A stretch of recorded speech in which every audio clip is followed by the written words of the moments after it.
Good afternoon, Dr. Good Mohamad afternoon. Wagdy. I am Dr. Rachna from the DentistChannel.Online. Hi, So, nice meeting you. yeah, we're very excited to have you here with us today. So, could you tell us a bit about yourself? My name is Dr. Mohamad Wagdy. I'm an associate professor, Faculty of Dentistry at Shams City University. Actually, I'm a periodontist. I'm also an associate fellow of the American Academy of Implant Dentistry and specialist periodontist and implantologist in UAE. Okay, that's nice. So, where do you do your education? Actually, I graduated 2006 from Ain Shams University in Cairo, Egypt. Then I finished my master's degree 2013, and then my PhD in the same specialty in 2017. Okay, that's nice. So, you practice in the UAE? Practicing in Egypt and UAE. Egypt and UAE. Okay. Yeah. So, doctor, could you tell us a bit about severely compromised ridges in implant dentistry? Actually, it's one of the major problem in our daily practice. We all hope that we see coming patients with straightforward cases with maximum bone and maximum soft tissue and abundant bone, but it's a great percentage that we face a severely compromised and debilitated patient. We have a problem in the bone, we have a problem in the soft tissue, so we should go for further augmentation and steps, procedures to deliver the patient a fixed restoration rested on and fixed on implant. So you can do different types of augmentation like the Khoury technique, which is a shell technique, like the block grafts, like the Estevan urban sausage technique. You can do ridge splitting using the VersaBurr to expand the bone. There is a lot of techniques to obtain abundant bone to place a traditional implant, industrial normal implants. But at some cases, for the consideration of the patient's systemic condition, for the patient of the timing, because with augmentation you should do the augmentation, wait for 5 to 6 months till the augmentation integrated, and then placing your implant, waiting for another 3 months till the loading. So, which is primarily my talk in this conference is about the subperiosteal implants. And it was a very old technique, but it was revisited maybe 1 year ago with the new technologies and the new technology in laser printing and the scanning and the cone beam CT. We were enabled to revisit this old technique, which much less morbidity for the patient, just taking a scan, a cone beam CT, the bite, send it to the company, and you will have the design of your subperiosteal implant, and then the surgical procedure actually being much more easier with time, and you can deliver directly the implant to the patient and the restoration at the same visit. Okay, that's nice. And what about immediate implant placement? Do you have any thoughts on that? Actually, this was my PhD thesis was about a technique called socket shield or partial extraction therapy. It's a technique developed by Marco Zutzler. He's a German professor in 2010. It's about the idea about when we face the complication of extracting the tooth, we have the problem of collapsing the labial plate of bone, because extracting the tooth, we are removing the periodontal ligaments, which is the main source of blood supply for the labial plate of bone.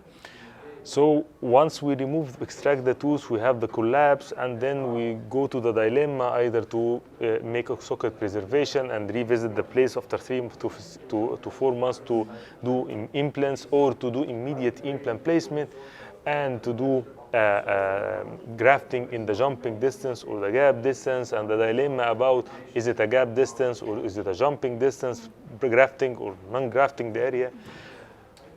And with researches, more and more research, we found that we have a collapse of the labial plate of bone even with immediate implant placement, collapse of the soft tissue, dropping of the losing and dropping of the papilla.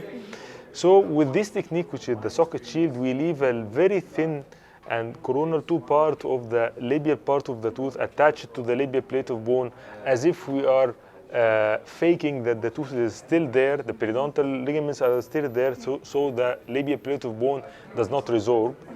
And it's a very good and predictable technique. We did a lot of research on this technique, and we have maybe more than 10 to 12 years of follow-up on this technique, and I have a lot of candidates in my university. I supervise on them, master and PhD, already using this technique with different variables, like augment the space between the shield and the implant, or leave it without augmentation, submerged, or do customized healing abutment, loaded versus unloaded, lock the implant in the shield or leaving space. Actually, it's a very good, predictable technique, but it's a little bit technique sensitive. Okay, technique sensitive. Okay. So is there any memorable case which you have done through these techniques? In your practice, is there any memorable case? Actually, maybe one of my first cases with the socket shield, she was a lady, 65 years old, upper right canine, upper left canine, and I decided immediately to do the socket shield because it was a straightforward, no cracking, no periodontal defects, no periapical lesion. So we did the socket shield, immediately load the implant with a provisional restoration, and actually I didn't see the case for maybe 6 months or 8 months, and then she came back telling me that I didn't feel that I want to change the crown, even it's a temporary crown, because the soft tissue was growing over the crown and the papilla and covering and have very beautiful scalloping. This is all because of the blood supply for the area, because as I'm always telling my students in the postgraduates, that we should respect biology, we should respect wound healing, and we should respect the anatomy of the area. And if you do this, it would respect and increase your success rate. Okay.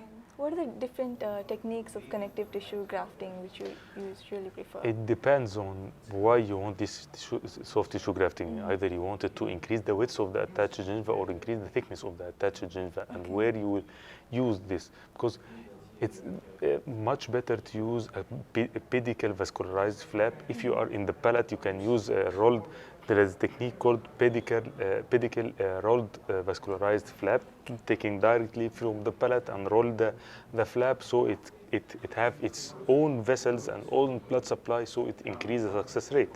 But this technique increases the thickness of the soft tissue. If you want to increase the width of the soft tissue, it's the traditional technique, taking a free epithelialized graft from the palate, and you can take it from the tuberosity, because the tuberosity has an abundant tissue, a better quality of the connective tissue in this area, because it's condensed fiber. You don't have in this area any part of the arteries you can fear of. The palate, it's a little bit, the palatine artery, you cannot take a very deep, very thick soft tissue. So you can have a graft from outside the patient mouth, like from the cadavers, like the allograft or the xenograft. You can use them to augment the area.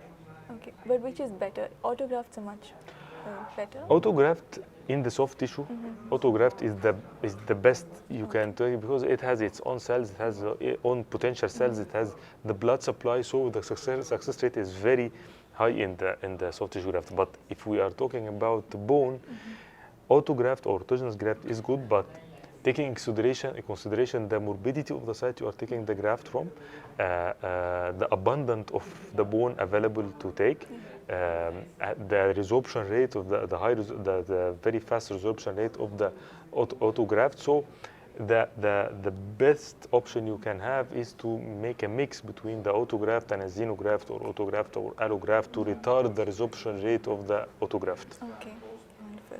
And are there any aesthetic challenges in implants? The aesthetic challenges mainly in the implant is in the anterior maxillary area or anterior aesthetic area, extending depending on the smile from the first premolar to first premolar or the second premolar. It depends. And the lip line on the smile, on the lip line of the patient.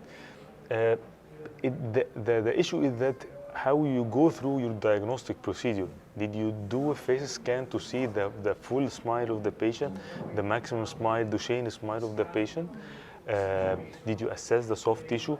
You assess the phenotype of this patient, the thickness of the soft tissue, the width of the soft tissue, the thickness and the availability of the bone. All these, the crest of interproximal bone, the papilla, all these issues you should consider during your diagnosis, because it will affect directly your treatment plan.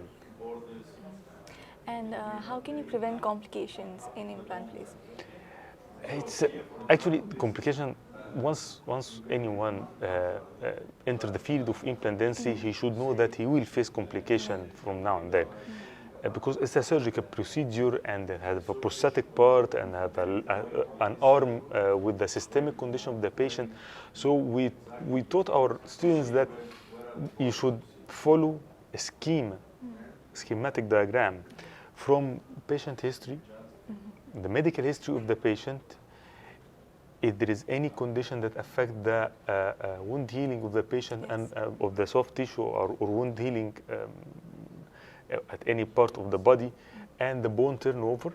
If no, you can directly go to the dental history. Why this tooth is extracted? Is it because of infection? Is it because of trauma and avulsion? So once by once you are making a full picture about the area you are going through. Like if I ask you about this patient is have missing upper two centers and laterals, and this is due to motorcycle accident. So for sure you are considering or having the thought that I will have a problem in the bone and the soft tissue.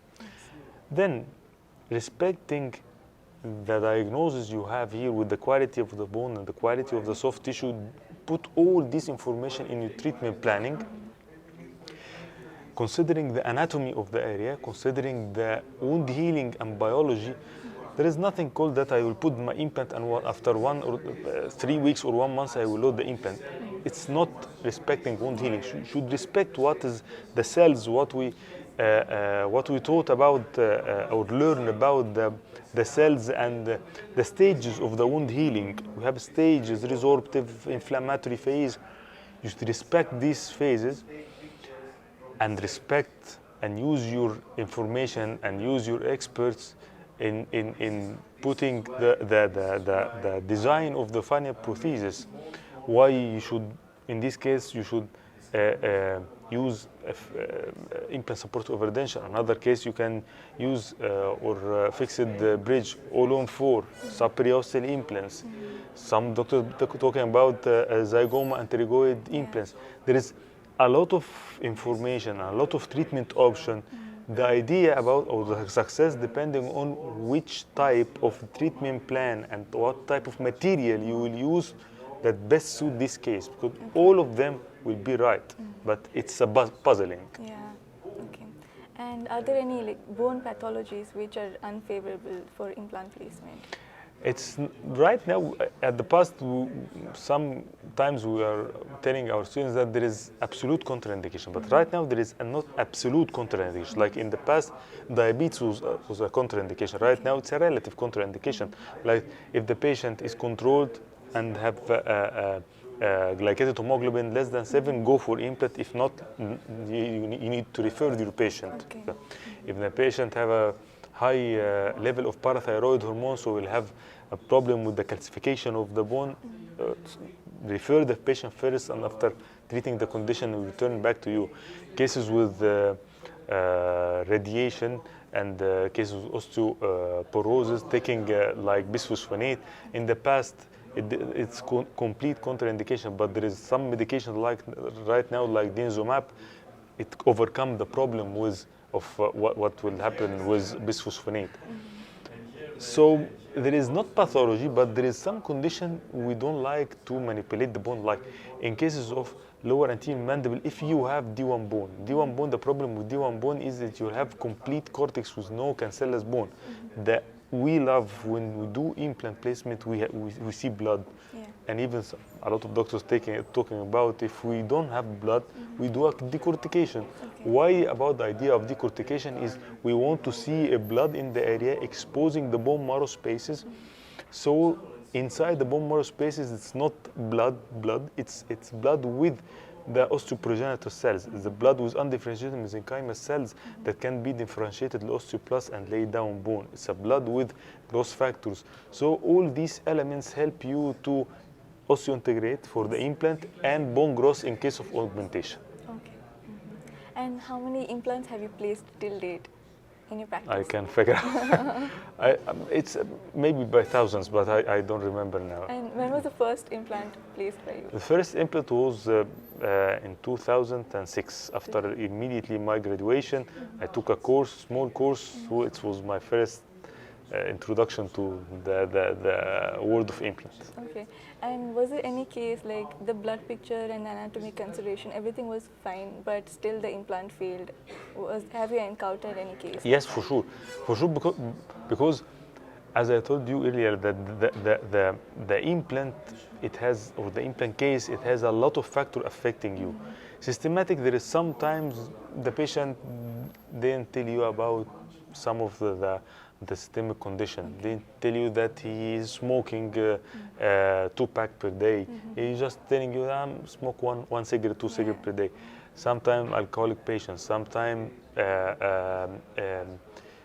type of the implant itself, that not that it's the cause of failure is the implant, but that you don't know how you can deal with this design of that implant, because there is different design of the implant. Some implants has serial threading, crystal triple threading. Some implants have even the type of the threads itself, square shape or tapered or V-shaped threads, and it's different. Like, it's not favorable to use square shaped thread in D1 bone because it does not cut. It condenses the bone, and the opposite. Okay. So it depends a lot of things coming around in your mind about what is the cause of the failure.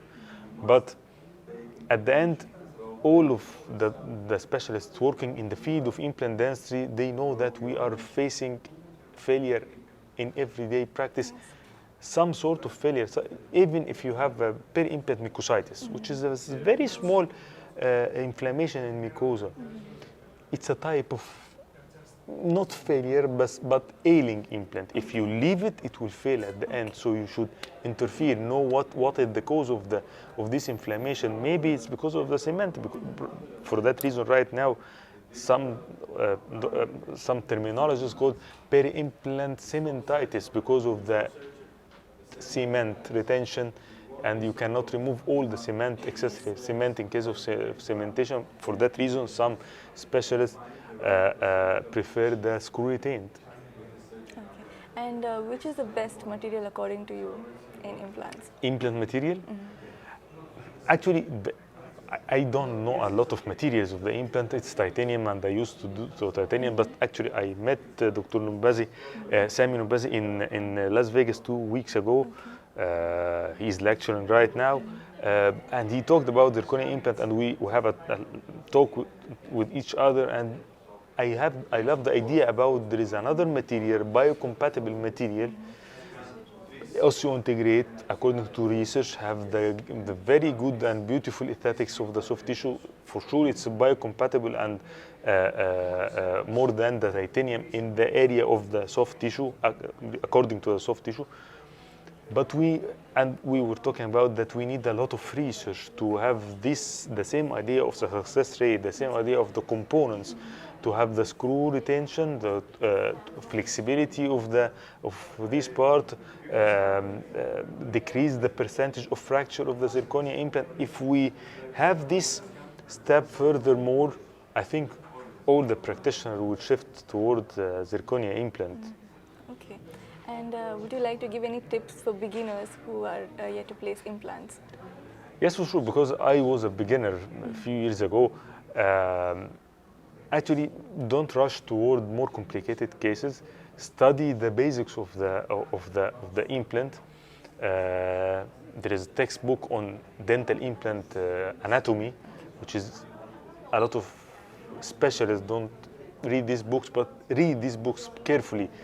dental implant anatomy, to see the anatomy of the head and neck, to see the innervation, the blood supply, the muscle attachment, everything.